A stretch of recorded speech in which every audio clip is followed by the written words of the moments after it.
Ho fellers, PV2 Smurf here. Today we're going to change the oil in Lucy.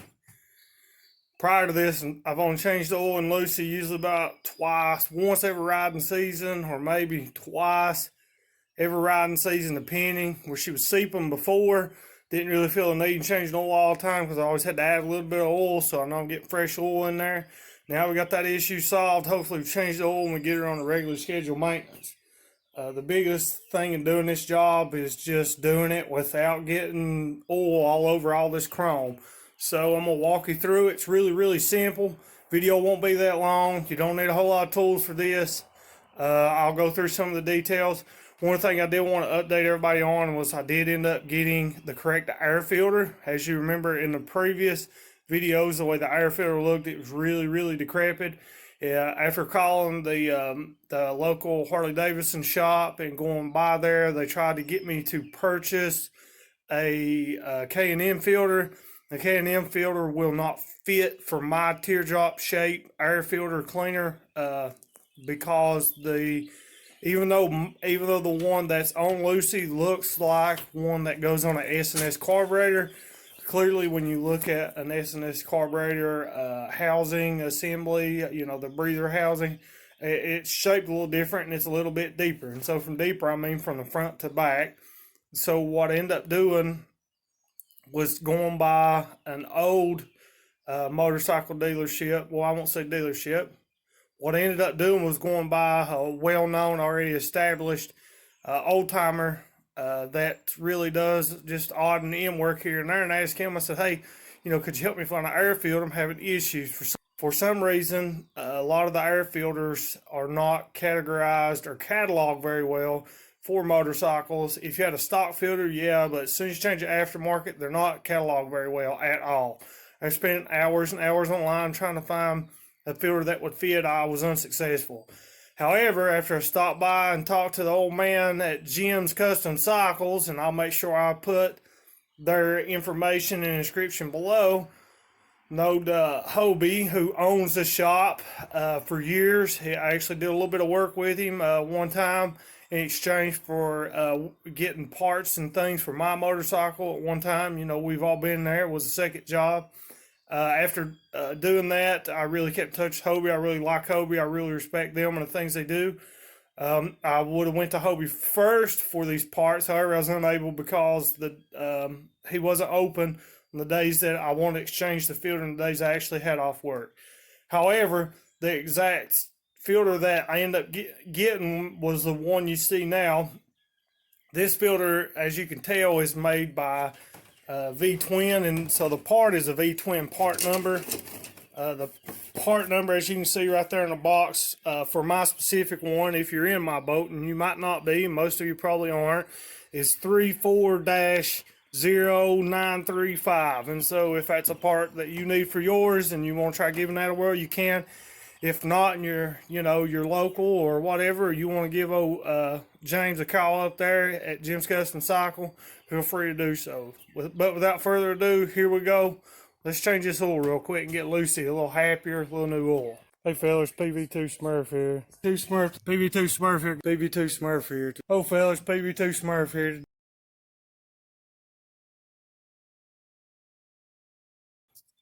So for those of you who aren't aware, this is the oil reservoir for the motorcycle. This is where we will be putting our new oil in the event you wasn't aware of that. That's what this is on this 1340 Evolution. Well, mine has a hose. I assume it was put on factory. I'm not really sure. Runs from behind this right here, located right here, as you can see it right there. So as you can see there, that hose runs from the oil reservoir and runs down and has this plug on the end of it. So basically all you have to do to change the oil is remove it from the place that holds it here, which is located here. Move it from there, then you slide it over out of the way so it doesn't get oil all over everything. You take that worm gear loose on this one, pull that plug out, and it will drain the oil out of the oil reservoir, and that's how you drain the oil on it. Pretty simple and straightforward, wouldn't you agree? Since it's so simple, let's go ahead and do that now, then we'll move on to the filter. all we really want to make sure we do is we don't get oil. So if I take it loose like this and it runs out of this hose, it's going to hit the frame. However, putting it right here will allow me access behind the exhaust here in front of the starter. I'm sorry, the transmission here. Take this worm gear loose. And if it seeps a little bit, I'm alright with that. Now, if you want to cover this up with aluminum foil or plastic or something like that to keep it from getting everywhere, that's fine. It shouldn't run out. It's usually always in here pretty tight, so plug really makes a big amount of difference. So took that loose. Now I'm going to do is pull this off. Or you can't see very well at the moment. All I'm doing is feeding it back in. I'm going to bring it out right here where my finger's moving. It's dropped down below the frame rail. As you can see, I have my oil drain pan in place. And this fitting's usually in here pretty good.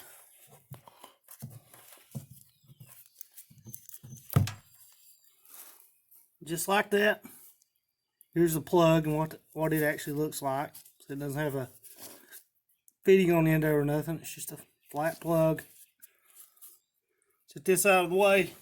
Now to make this drain faster, what we're going to do is we're going to remove the oil field reservoir cap.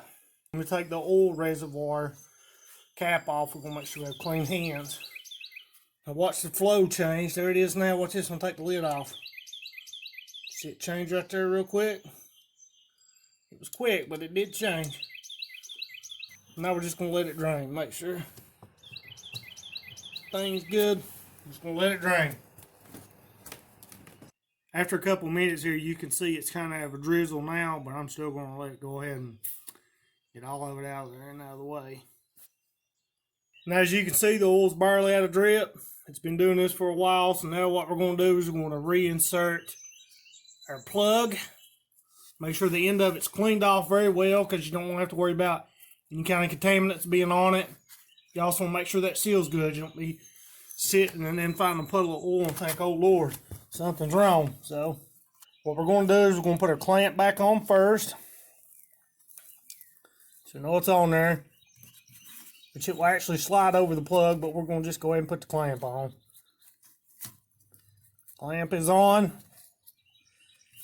Get it out of the way. Now we'll make sure our plug is cleaned off.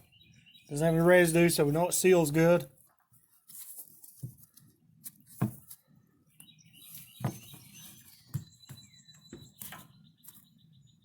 Insert our plug in here. Just like that. Now that our plug and stuff's in there, it's seated where it's supposed to be. Now we're going to take a screwdriver and we're going to tighten up the worm gear in it. Sorry, changing my gloves here. Remove our drain pan. We'll reach right up here. Push your plug back up here. Remember, it's still loose. If it leaks a little bit, don't be alarmed.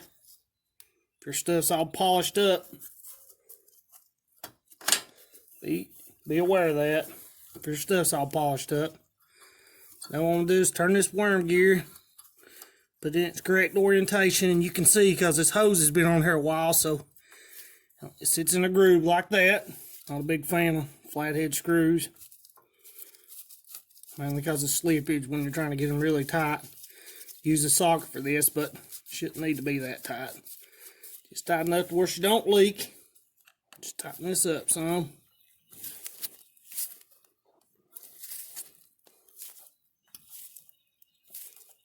When the vent your worm gear starts slipping or it's leaking a little bit, try and tighten it up. And when you do, it slips.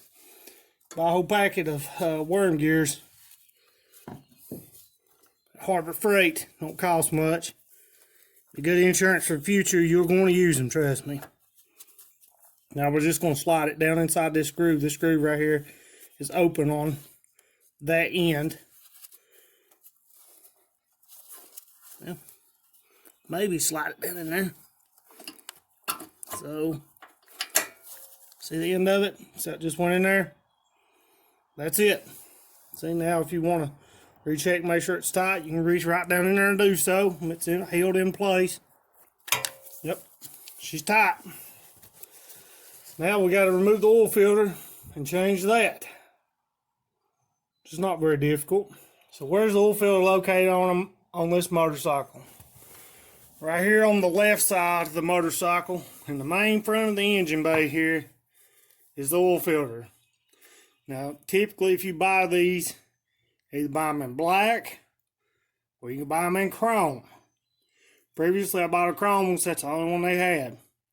Does it matter to me that it's chrome and matches chrome on my motorcycle? No, it does not. But to you may put a lot of time in polishing or stuff, you may want a chrome one. In that event, I think it's $2 extra, $1 something extra, $3, not really sure.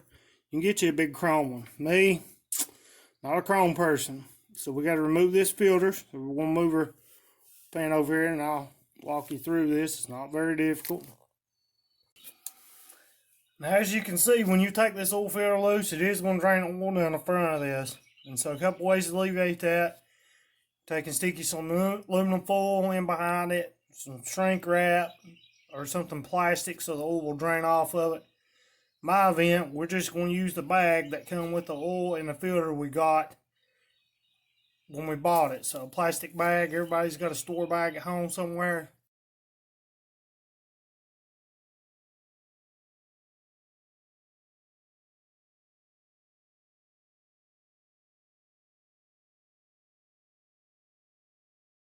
So all I'm doing is pushing this in and just feeding it in behind it so the oil will run down it and into the drain pan. That's all I'm doing here. This bag's a little thicker, so it takes a little longer, but you get your thinner bag of aluminum foil, 2 seconds, rip your piece off, lay it on there, good to go.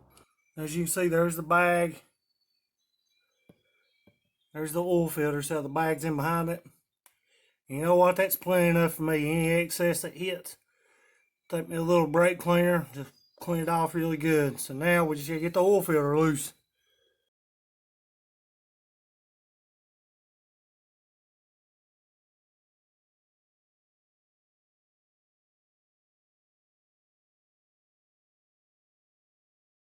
As you can see, the old one was stuck on there pretty tight. Another reason why I don't like chrome oil filters is because they don't have the grooves that are cut in the top of them there. So it doesn't allow you to put a oil filter wrench over the end of it. It's hard to get it off. So this is a casualty of war. As you can see, it made a mess right here. There's no issue. We're just going to clean off some brake cleaner. Be ready to go. But this does happen, so be aware. They do make a tool. I don't have one handy. Screwdriver worked just fine. Didn't damage anything internally. There's the part number. The new oil filter actually has the grooves on the bottom of it. As you can see the grooves. Now the oil filter wrench cap I have is just a fuzz too big. Just put your rag over it. Down in there.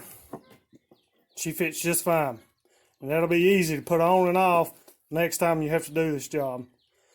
Another thing is, not that I'm sponsored by Harley, but I was already there.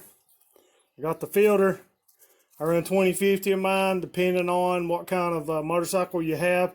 You might want to run 50 weight, might want to run 60 weight. It just would depend on where you're located at. But that's what we use for this install.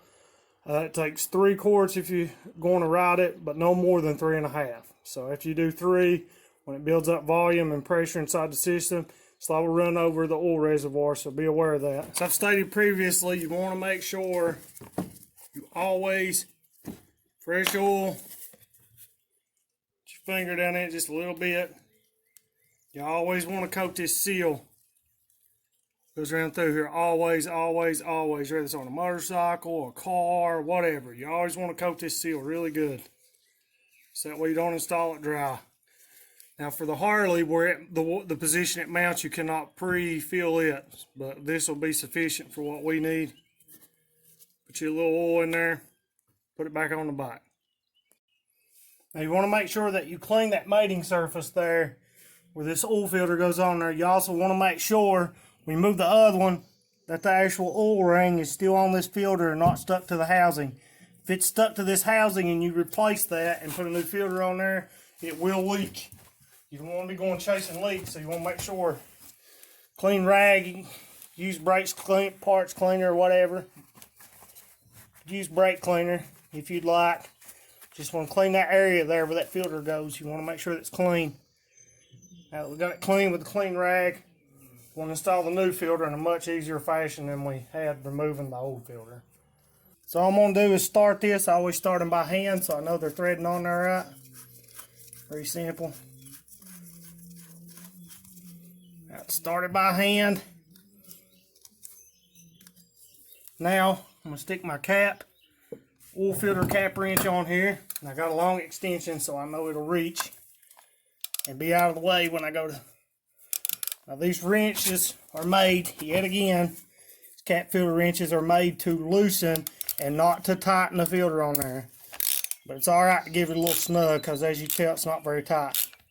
And it's slipping some, so I know that I won't over tighten it. And you just want to cinch it down some.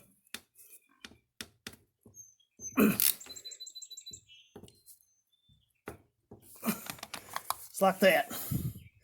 Now we want to clean our mess in here up so that way we know in the future, is it leaking from the oil filter or is it leaking from somewhere else? That way you don't have an issue or wonder if it's leaking or not.